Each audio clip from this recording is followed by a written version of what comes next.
Part 21.12 Al-Anbiya, the Prophets.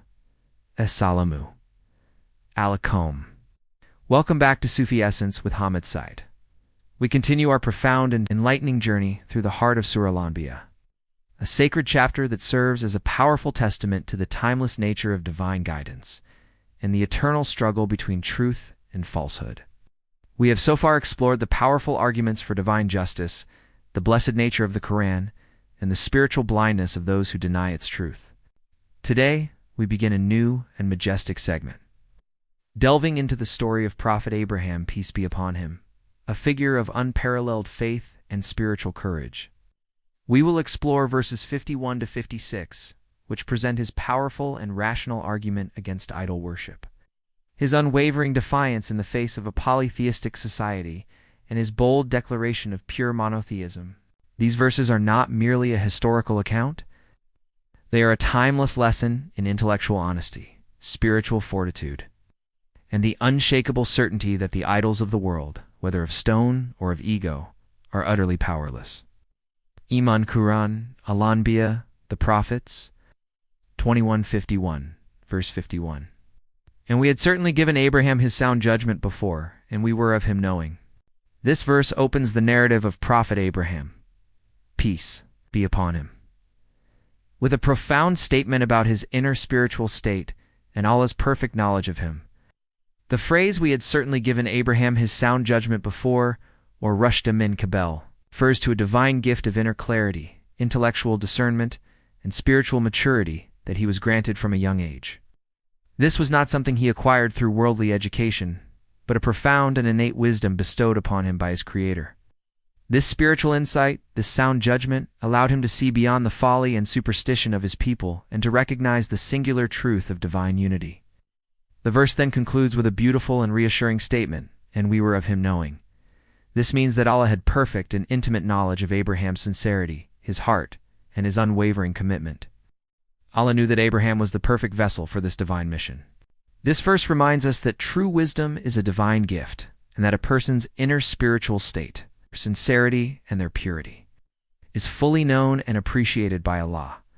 The Sufi understands this as a testament to the fact that spiritual insight, or rushd, is a light from the divine that illuminates the heart and guides the intellect, and that Allah prepares his chosen servants from a very young age for the monumental tasks that lie ahead.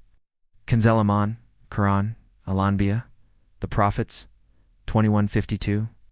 Verse 52. When he said to his father and his people, "What are these images to whose worship you are devoted?" Image. This verse begins the powerful dialogue of Prophet Abraham, peace be upon him, with his father and his people, a society deeply entrenched in idol worship. His approach is not one of condemnation or aggression, but one of a simple, logical inquiry. The question, "What are these images to whose worship you are devoted?" is both gentle and piercing. He is asking them to simply identify what they are worshiping. The Arabic word tamathel refers to sculpted images or statues, and akafan implies a state of being devoted to them, of constantly attending to their worship. Abraham's question is a profound call to intellectual honesty and rational reflection.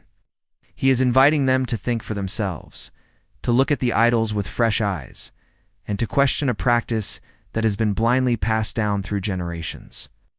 This is the first step in a spiritual revolution, to ask the most basic of questions that challenge the most deeply held traditions. Cancel, Iman, Quran, Al-Anbiya, the Prophets. 21:53, verse 53. They said, "We found our fathers worshipping them." This verse records the profound and telling response of Abraham's people. Their answer is not a logical defense of their practice, but a simple appeal to tradition. They said, "We found our fathers worshipping them." This is a classic and timeless argument of the spiritually blind. Their belief is based on nothing but blind following of their ancestors. They have no evidence, no proof, and no rational reason for their actions. The phrase, "we found our fathers," is a testament to the power of tradition and the comfort of the familiar. It is easier to follow the path that has been laid out by one's forefathers than to embark on a difficult and solitary journey in search of the truth. This response perfectly encapsulates the spiritual stagnation of a society that has become disconnected from its own intellect and its own spiritual core. The Sufi understands this as a lesson in the dangers of blind imitation. Tackle it. The path to truth is one of personal discovery and direct connection with the Creator, not one of unthinking adherence to the traditions of the past. Kanzeli Mon Quran, Al-Anbiya, the Prophets, 21:54, verse 54, he said, "You have certainly been, you and your fathers, in clear error." After their weak and illogical response, Prophet Abraham, peace be upon him, delivers a direct and powerful counterargument, said, "You have certainly been, you and your fathers, in clear error." The Arabic word for error, dalalan mubin, implies a state of being completely and utterly lost, in a clear and undeniable spiritual and intellectual delusion. Abraham's statement is not an insult but a statement of fact. It is a direct and courageous challenge to their entire way of life. He is telling them that their ancestors' actions were based on a fundamental error and that their blind following of that error is equally misguided. He is putting the responsibility back on them, forcing them to confront the reality that their tradition is not a source of truth, but a source of delusion. This required immense spiritual fortitude, as he was speaking truth to power, challenging the most sacred traditions of his society. Hadith, a powerful hadith from Sahih al-Bukhari, Book 60, Hadith 48, complements this verse. The Prophet Muhammad, peace be upon him, said, "I have been given the keys of the words. I have been given victory with fear, and while I was sleeping, the keys of the treasures of the earth were brought to me and put in my hand." This hadith highlights the divine gift of powerful and succinct words that the prophets were given. Abraham's statement is a perfect example of such a divine gift, a short, powerful phrase that cut to the very core of their spiritual error. Image Sufi, reading the book of Hadith. Kanzalem on Quran, Al-Anbiya, the Prophets, 21:55, verse 55, they said, "Have you brought us the truth, or are you among those who jest?" This verse reveals the people's reaction to Abraham's profound statement. They are so taken aback by his words that they cannot fathom their sincerity. They ask him, "Have you brought us the truth, or are you among those who jest?" This question is a classic manifestation of the spiritually deaf. They are so unaccustomed to hearing the truth that they cannot distinguish it from a joke. The word for jest, hazlan, is the same root word used to describe the mockery the disbelievers had for the Prophet Muhammad, peace be upon him, in earlier verses. This shows the universal pattern of defiance. When a heedless person is confronted with a truth they cannot refute, their only recourse is to dismiss it as a joke. This reaction exposes their profound intellectual and spiritual immaturity. They would rather believe that Abraham is playing a prank than admit that their entire way of life is a delusion. Kanzelaman, Quran, Al-Anbiya, the Prophets, 21:56, verse 56, he said, "Rather, your Lord is the Lord of the heavens and the earth, who created them, and to that I am one of the witnesses." This final verse in our segment is Prophet Abraham's, peace be upon him, masterful and definitive response to their mockery. He does not dignify their question with a direct answer about his sincerity. He answers with the ultimate truth. He said, "Rather, your Lord is the Lord of the heavens and the earth, who created them." This statement is a profound and majestic declaration of divine unity and the ultimate source of all power. He is telling them that the one true Lord is not a piece of stone, but the creator of the entire cosmos.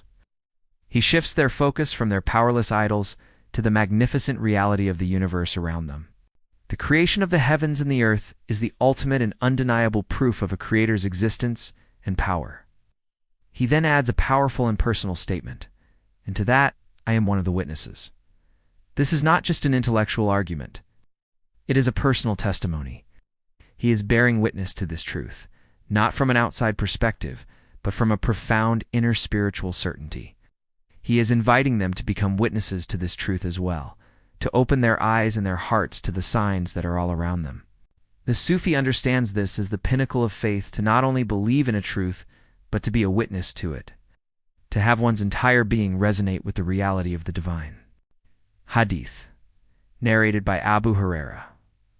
The Prophet, peace be upon him, said, "Every human being is born on the natural disposition of Islam, but his parents make him a Jew, Christian, or a Magian.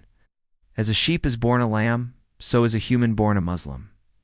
Sahih al-Bukhari, Book 23, Hadith 441.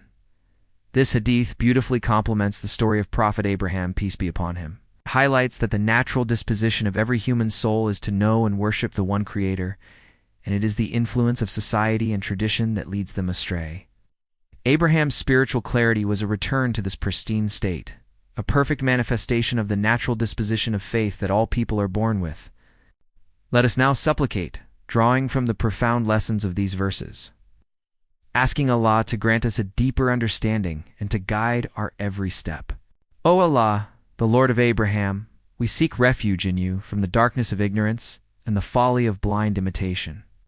Grant us the spiritual discernment and intellectual clarity that you bestowed upon your Prophet.